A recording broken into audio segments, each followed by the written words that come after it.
מיכאל יגאל מימון, היסטוריון, מזרחן, איש מודיעין והוגה דעות. שלום לך מיכאל. שלום, צהריים טובים. תודה רבה שאתה איתנו, ואנחנו בתחילת הראיון שוב נזכיר לצופים שלנו לעשות לנו לייק, וגם שהמשדר הוא בחסות יוסף אנרגיה, יוסף תדלוקים חכמים למערכות חירום. תשלחו הודעה ותגלו אם גם אתם ערוכים לחירום. הבדיקה היא חינם, וזו הזדמנות באמת להזמין ולתמוך בחברות וגופים שתומכים בנו בערוץ טוב, כדי שנוכל להשמיע פה דברים אחרים. אלי קשקוש, מהביטחוניסטים, שלום לך. שלום ושלום וברכה. ספר לנו כמה מילים על הביטחוניסטים למי שלא זוכר.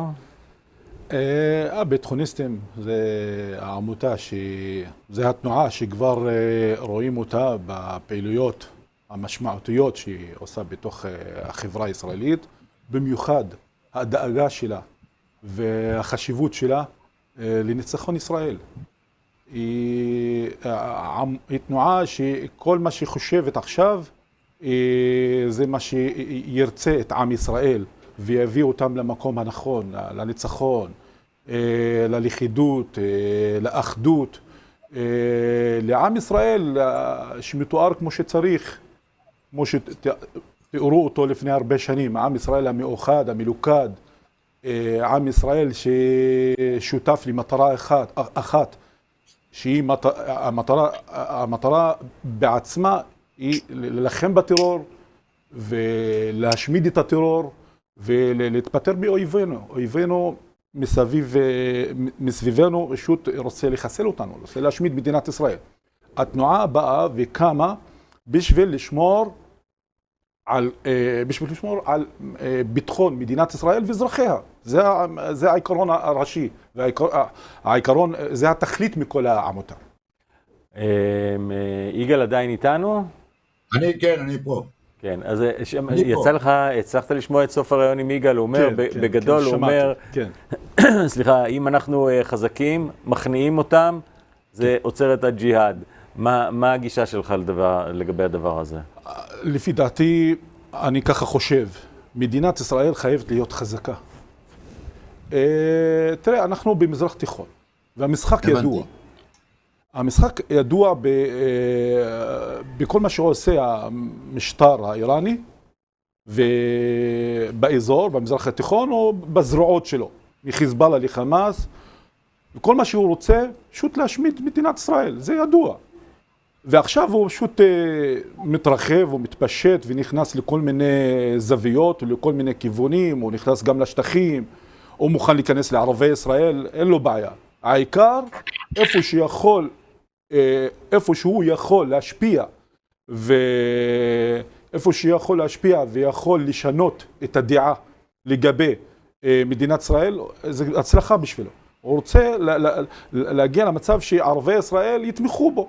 הוא רוצה להגיע למצב שהערבים בשטחים יתמכו בו. הוא רוצה להגיע למצב שכל ערבי האזור והמדינות האסלאם יתמכו בו. יהיה לו כמה שיותר תומכים. למה? כי יש לו מטרה אחת, להגיע למדינת ישראל ולהשמיד אותה. זה המטרה העליונה אצלו. למרות שגם אני רוצה להגיד, למרות שהעולם הערבי גם לא יתפטר ממנו. הוא גם, איך אומרים, הוא מתנהג כמו שהנאצים התנהגו, כמו שהיטלר התנהג. היטלר כן, הייתה לו כוונה להשמיד את היהודים, אבל גם הייתה לו כוונה להשמיד את הערבים. כי פשוט הוא בא נגד מה שנקרא אנטישמיות. ואז שלא נהיה שמחים, שהעולם הערבי לא יהיה שמח. על מה? העולם האסלאמי, הערבי הסוני, שלא יהיה שמח מאיראן. איראן, המטרה המרכזית והעיקרית שלה היא השמדת מדינת ישראל, וגם להשתלט על העולם הערבי, העולם האסלאמי, וגם להיכנס לתוך ערב הסעודית. ולהשתלט על כל מה שיש בתוך העולם הערבי, פשוט להשתלט על כל מה שיש בתוך העולם הערבי, עד שיהפוך... גם על האיחוד האמירויות? כן. כן, יש לו. הוא מתקדם. פשוט הוא גם בהתקדמות שלו, הוא גם נכנס לכל מיני כיוונים, למשל, הוא מוכן להפוך כל העולם הערבי לעולם שיעי. הוא רוצה. הוא רוצה להפוך אותנו מסונים לשיעים. הוא רוצה להפוך את החשיבה של העולם המוסלמי הסוני המתון לשיעי רדיקלי, לשיעי שהוא אנטי שמי, אנטי ישראלי, אנטי ערבי, אנטי סוני כמובן. כי יש מונח בשיעה ידוע, ככל שאתה הורג מהסונים, אתה מזרז מהבאת המשיח אל-מהדי, המשיח המאוכל שלהם. זה נקרא המהדי אל-מונתזר, המשיח המאוכל. כאילו, אתה חייב להרוג כמה שיותר סונים בשביל שהוא יבוא. אם אתה לא הורג הרבה, אז כרגע זה המצב. חבל שהוא לא מתחיל עם הסונים, שהוא הולך דווקא אלינו. אני חושב גם, יש לו מטרה כזאת, שהוא הולך בכל המרחב הזה, העולם הערבי וגם ישראל, ורוצה רוצה להשתלט על כולו. עלי, ספר לי איפה גדלת ואיך אתה מגיע לביטחוניסטים, זה ממש מעניין אותי. אני, האמת, גדלתי בקלנסווה. קלנסווה ליד ירושלים? לא, קלנסווה? במרכז, במשולש. במשולש, כן, סליחה. תשמע, זה עיר שרובה ערבים, מוסלמים, סונים. אבל אני, למשל, מה שמייחד אותי, מה מאפיין אותי, הייתה לי מטרה עליונה, מההתחלה, שהייתי בגיל קטן. המטרה שלי, איך אני יכול להתחבר לעם היהודי, שהוא נמצא איתי בכל מקום. מאיפה זה בא לך? מה ההורים שלך היו? בדיוק, אני אגיד לך איפה זה בא. תלוי בהורים, זה החינוך מהבית. כן, איך? זה חינוך התחיל מהבית. אני אגיד לך, זה היה היו ימים של פחד בתוך החברה הערבית. למשל, ימים שהמשטרה הייתה יותר חזקה. למשל, ג'יפ של משטרה היה יכול לסגור כל קלנסווה. היה יכול, כאילו, איך שנכנס ג'יפ של מג"ב, כולם בתוך הבתים. ופעם למשטרה היה כל כך את המשמעות איזה שנים זה? זה היה משהו בקרוב לפני מלחמת לבנון, 1982, ואז הייתי אני בחטיבה, וראיתי איך זה מתרחש. למה בדיוק אני צריך לפחד? אולי באמת אני צריך לעשות משהו אחר. במקום לפחד, אני צריך להתקרב. לעשות הפוך. להתקרב לחברה הישראלית, להתקרב ליהודים, לראות מה הם חושבים עלינו. מה הם בדיוק חושבים עלינו. גדלתי ככה, את התיכון, וכאילו הייתי בציפייה שאני באמת יבוא יום באמת, ואני רוצה להכיר את הישראלים מקרוב, כי הייתי רחוק. היה לי קשה להגיע לנתניה, קשה להגיע לכפר סבא, גם תחבורה ציבורית לא הייתה כזאת, כאילו, לא כזאת מפותחת בתוך החברה הערבית, שאתה יכול להתנייד חופשי כמו שהיום. היום גם יש לך רכבים, הרכב שלך שיכול להתנייד, והכל נהיה יותר חופשי. עד שהגעתי ללימודים, ואז למדתי מהסטודנטים היהודים, וראיתי כמה שהם להפך, לא כמו שהם חושבים, לא כמו שאני חושב עליהם. כן. אז ראיתי כמה שהם יותר מחוברים אליי, עוזרים לי. יש מולי סטודנטים, יש מולי עם, להפך, הוא רוצה אותי, רוצה להכיל אותי, רוצה לעזור לי.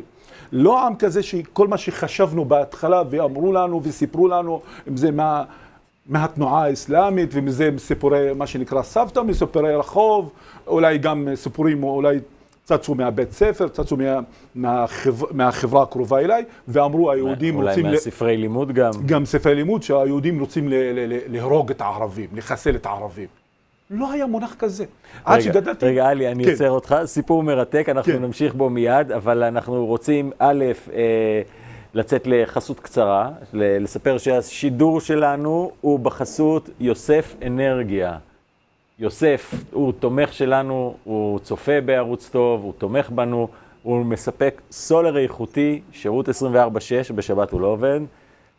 יש קישור לוואטסאפ שלו מתחת לנגן, תשלחו לו דעת, תקבלו בדיקת סולר חינם בהזמנת מילוי, והזדמנות להזמין שירותים מעסקים שתומכים בערוץ טוב. ברשותך, אני שומע ומתחבר לדברים, ושומע את הדברים גם מיכאל מימון.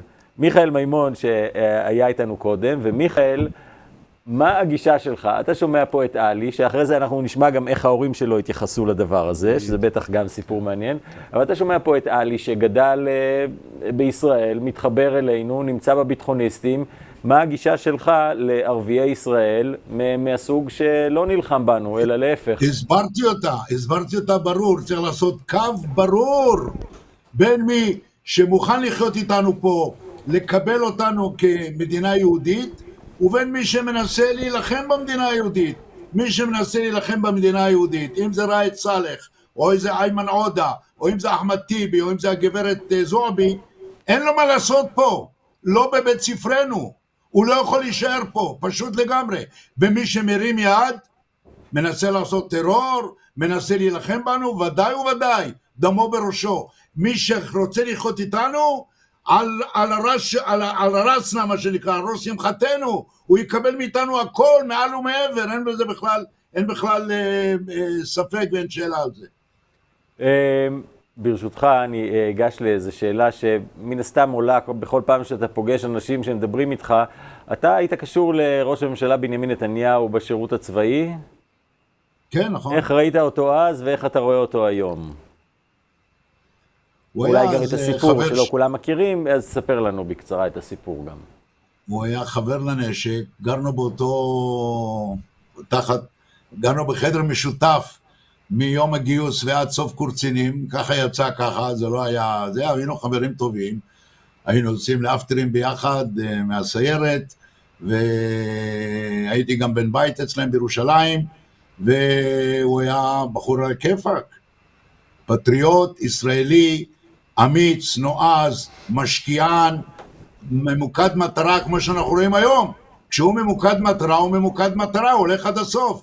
פגשתי אותו לפני כמה שבועות בהזכרה ליוני, זכרונו לברכה, שגם אותו הכרתי, ואמרתי לו, הוא אז רואה אותי, אומר לי, מה אם הוא לא השתנית? אמרתי לו, גם אתה לא השתנית, אבל אני מבקש ממך, תהיה חזק, ואל תיכנע, ואל תיתן לשום לחצים לפעול עליך, תעמוד חזק ותמשיך באותו קו שאתה הולך. אני מאוד בעד הקו שהוא הולך בה, ישראל צריכה לנצח את המלחמה הזאת, ועם כל הכבוד לבעיית השבויים, אני קורא לה בעיית שבויים, הם שבויים, תמיד אומרים לי, לא, הם חטופים, לא. גם במלחמת תש"ח, מלחמת העצמאות, היה לנו 700 שבויים, 700, כולם נשים, זקנים וטף, ולא התעסקנו איתם עד סוף המלחמה. עד סוף המלחמה לא התעסקנו עם השבויים. אז אני בא ואני אומר, שמעתי את בני גנץ, אומר, אנחנו נלחמים, הוא היה שם במג'דל שמס, אומר, אנחנו נלחמים עכשיו בעזה כדי להוציא את השבויים, לשחרר את השבויים. עם כל הכבוד, המטרת המלחמה בעזה היא לא השבויים, היא יכולה להיות תוצאה, היא צריכה להיות תוצאה. המטרת המלחמה היא למגר את חמאס, לחסל אותו, להעביר אותו מהעולם, שלא יהיה פה שום זרע קטן שממנו יכול לצמוח זרע של ג'יהאד.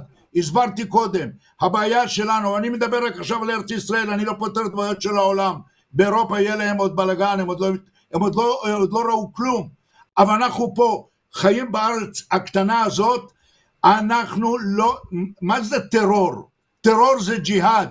מבחינת הטרוריסט, הוא לא טרוריסט, הוא מבחינתו מוג'הד, שהיד, הוא עושה מלחמת ג'יהאד, ובשבילו זה מעשה של קודש. אנחנו בשביל למנוע אותו, צריכים לפעול לפי פסק ההלכה, שלימדו אותנו חכמי האסלאם, שבשביל למנוע ג'יהאד, תשלוט בהם חזק, ולא תיתן לאף יבליט ועשב של ג'יהאד לצמוח. וזה אומר, ברגע שהוא צומח, תחתוך אותו. אל תיתן לו לגדול. זה מה שלא עשינו מאז 67, וזה מה שצריך לעשות עכשיו אחרי השביעי באוקטובר. מיכאל, אני מאוד רוצה להודות לך שהיית איתנו, ואם אתה יכול לענות לי לשאלה של כן ולא, זה יהיה מאוד נחמד. דיברת על בנימין נתניהו, ראש הממשלה, שהיית חבר שלו אז, והייתם הרבה ביחד, וגם היום אתה פוגש אותו. אם אחר הבחירות, אתה שם פתק של נתניהו? איזה שאלות אתה שואל, אנחנו שואלים, מה הוא מצביע? אני אבל, כן, בדרך כלל אני הולך, תראה, אני בעד המדיניות שלו, אני בעד הקו שלו, אני רוצה לומר עוד דבר, אנשים לא מבינים, מדברים על הביביסטים, אנשים שלא מבינים.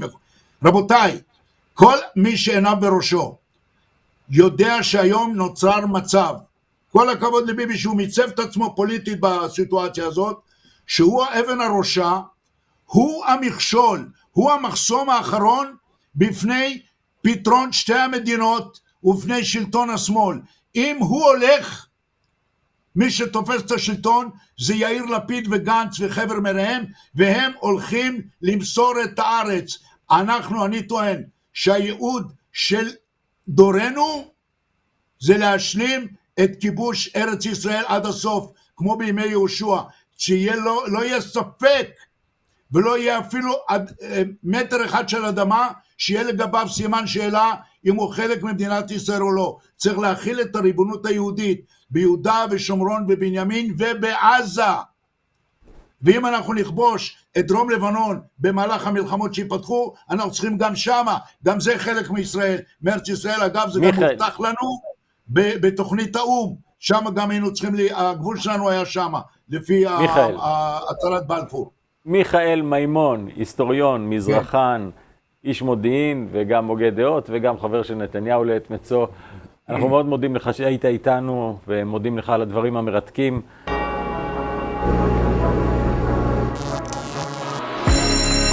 כדי שמערכות חירום יפעלו בזמן אמת, חשוב לתדלק סולר איכותי ולבצע רענון סולר פעם בשנתיים.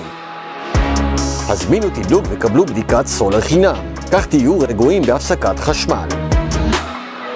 שלחו לנו הודעה ונבדוק אם אתם ערוכים לחירום.